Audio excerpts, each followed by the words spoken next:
بسم الله الرحمن الرحيم. اللهم صل على سيدنا ونبينا ومولانا محمد وبارك وسلم عليه. إزاد الطالبين أتم درس. نوع آخر منها بل نوع لدى اسمية جملوج. اسمية جملة سوك لنحو سر بلد بإغي جملة ويلكيجي أول جزء اسمي نو دغ أحاديث ذكر كيجي طول أحاديث ذكر كيجي سي جملة اسمية بشكل جملة اسمية سر راغلي نو مخکې خو مو دغه احادیث وویل، اوس بله نوع د دغو احادیثو د جملې اسمیه وایو چې په شکل د جملې اسمیه باندې راغلي. اته دیرسم نمبر حدیث قفلة كغزوة. رسول الله مبارک فرمایي وای قفله چې ده كغزوة لکه غزا کول لکه جهاد کول داسې دي. معنا د حدیث څه ده؟ معنا د حدیث دا ده چې قفلة اجر دی مجاهد پر راګرځېدلو کې له جنګ نه و خپل کور ته که غزوتین دونه اجر ده لکه دی چې جهاد ته ور روان وي. یعنې مجاهد ته چې الله پاک جهاد ته ور روان وي څومره اجر الله پاک ورکوي دغومره اجر بیرته په راګرځېدا کې و خپل کور ته په دغه صورت کې م الله پاک دغومره اجر ورکوي. نه دیرسم نمبر حدیث مطل الغني ظلم. مطل الغني ځنډول د هغه قرضدار او باد د څه شي ځنډول؟ د دین د دائن د قرض د هغه سړي چې په ده باندې قرض باندې دي د هغه سړي د قرض ور ځنډول ظلم دا ظلم ده. حاصل د دې حدیث دا دی چې که یو څوک او باد وي پیسې ولري مال ولري د بل چا په ده باندې قرض باندې دی د هغه قرضداری له ده سره مال و پیسې شته خو دغه سړي قرض نه ورکوي. رسول الله مبارک فرمایي وایي دا ظلم ده. مطل الغني ځنډول د هغه او باد مدیون قرض د دائن لره ظلم ده ظلم ده. څلوېښتم نمبر حدیث سید القوم فی السفر خادمهم. رسول الله مبارک فرمایي سید القوم سردار د قوم مسیر د قوم فی السفر په سفر کې خادمهم خدمتګار دی دی. څه مطلب؟ مطلب دا چې یو څوک سردار د قوم یي نو د دوی دپاره مناسب دا ده چې دی پوره کونه وکوي په هغه ګټو د قوم باندې. او یا مطلب جنې دا ده څوک چې خدمت د خپل قوم کوي هغه د خپل قوم مسیر ده. دا نه مطلب چې یو څوک ناست وي سردار وي خدمت نه کوي ورته. اگر که په قوم کې وي هم ډیر کم خو چې خدمت د قوم یې کول بس دا د قوم سردار ده. دا نشه چې ناسو حبک الشیء یعمی الشیء یعمی و یسم.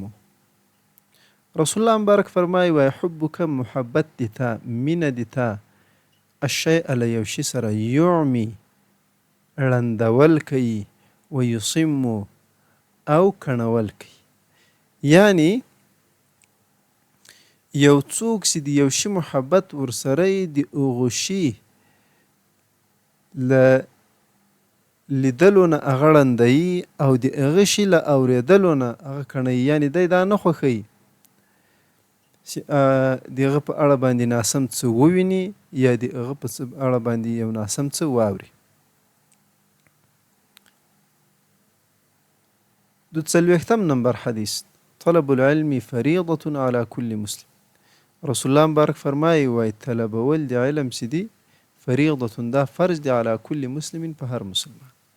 دا خبره لیک مهمه ده چې طلب د علم فرض ده زده کړه د علم فرض ده په هر مسلمان نر او ښځه باندې. مطلب ځینې څه ده؟ علما وای دلته له علمه چې هغه علم حال مطلب ده. یعنی یو څوک چې په کوم کار کې اخته یا له کوم څه سره مخامخ یي د هغه شي علم زده کول په ده باندې فرض دي. لکه یو څوک لمونځ کوي د علم د لمانځه علم یا د هغه د لمانځه په مسایلو باندې ځان پوهول دا په ده باندې فرض دي. یو څوک تجارت کوي د تجارت مسایل زده کول دا په ده باندې فرض دي. دا علم حال د دی له د تجارت سره مخامخ ده له داسې مسایلو سره مخامخ کیږي چې هغه خدای مه کړه دی په حرامو کې واقع کیږي په بعضې معاملاتو کې. ما در څلوېښتم نمبر حدیث رسول الله مبارک فرمایي ما قل وکفى خیر مما کثر والها. ما قل هغه خبرې چې کمې وکفا او بسنه کوي خیر دا بهتره دي دا خبرې مما له هغو خبرونه کثره چې ډېرې و الها او غافلوالی راولي له ذکر دی الله پاک. نو کمی خبرې چې کفایت وکړي بسنه وکړي د تا د مطلب د بیان دپاره دا بهتره دی. رسول الله مبارک فرمایي وایي تر هغه ډېرو خبرو چې هغه سړی له ذکر دی الله پاک څخه غافله کوي. څلوېښتم نمبر حدیث اصدق الرؤیا بالاسحار. رسول الله مبارک فرمایي وایي ډېر رښتینی د خوبو بالاسحار په وخت دی اسحار کې ده. له اسحار څخه مطلب وخت د سهار مراد، یعنی هغه وخت چې اتې موږ تاسې سهار ته راپورته کیږو د لمانځه لپاره له دې نه ورمخته چې کوم وخت ده دې وخت اسحار ویل کیږي یا سحر ویل کیږي. د دغه وخت خوب چې ده دا وایي رښتینی د خوبو ده ډېر رښتینی د خوبو ده. رسول الله مبارک فرمایي. پنځه څلوېښتم نمبر حدیث طلب کسب الحلال فریضة بعد الفریضة. رسول الله مبارک فرمایي وایي طلبول د حلال کسب د کسب د حلال دا فریضه ده یو فرض ده بعد الفریضة وروسته له بلې فریضې، یعنی وروسته له فریضې د لمانځه او د روزې بل فرض په سړي باندې طلبول د کسب د حلالو ده. یعنی په مرتبه کې خو له روزي او له لمانځه نه ټیټ ده، خو وروسته له هغو نه فرض بیا همدغه ده. دا د هغه چا دپاره چې هغه احتیاج لري و کسب د حلال ته لپاره د خپل ځان او یا د هغه چا لپاره چې د هغو دپاره نفقه برابرول په ده باندې لازمه ده. دا د هغه چا په حق کې موږ وویل چې په هغه باندې د بل چا نفقه لازمه وي. نو یو څوک داسې وي چې د ده نفقه په بل چا لازمه وي، لکه د کور بیبي د هغې نفقه د هغې په میړه باندې لازمه ده. خیرکم من تعلم القرآن وعلمه. شپږ څلوېښتم نمبر حدیث رسول الله مبارک فرمایي خیرکم بهتر دی تاسې من هغه څوک د تعلم القرآن چې قرآن کریم زده کړي وعلمه بل چاته یې هم ور زده کړي. اول یې خپله زده کړي بیا بل چاته ور زده کړي. اووه څلوېښتم نمبر حدیث حب الدنیا رأس كل خطیئة. رسول الله مبارک فرمایي حب الدنیا محبت د دنیا رأس كل خطیئة سر د هرې ګناه ده. یعنی که د یو چا په زړه کې محبت د دنیا ولویږي بس له دې څخه اتې شروع دي هرې ګناه کیږي، بس اتې به بیا هره ګناه له ده څخه کیږي د محبت د دنیا په وجه باندې. نو که داسې خلاصه ووایي چې محبت د دنیا سبب لپاره د نورو ګناهو ده خبره به په جای. احب الاعمال الى الله ادومها وان قل.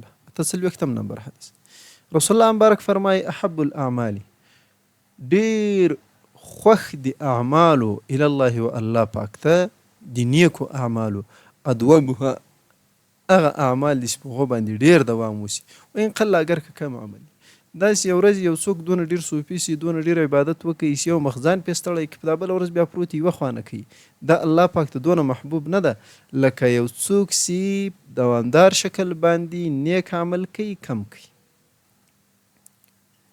افضل الصدقه څلوېښتم نمبر حدیث افضل الصدقه ډېره بهتره د صدقې اندا د تشبع چې تو موړ کې کبدا جائعا وږی نس. دا بهترینه صدقه. نو اوس د خیرات په نامه باندې خیرات ته داسې خلق راغوښتل کېږي چې د هغو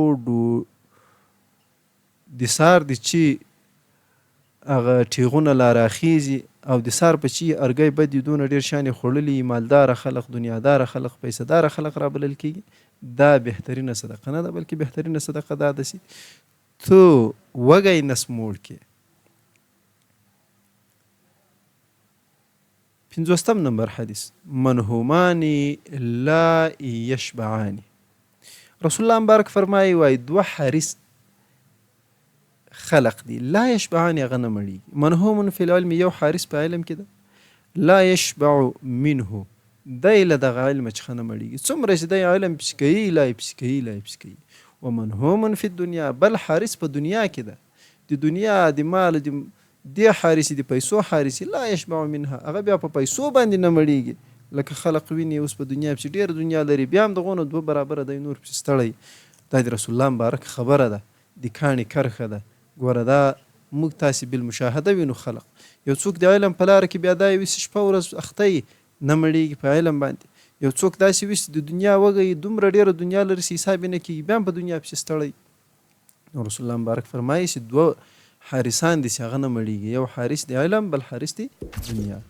الله پاک دې موږ تاسو ته په دا ویل سوي درس باندې عمل کولو توفیق را نصیب کړي. اقول قولي هذا استغفر الله لي لنا ولكم ولسائر المسلمين.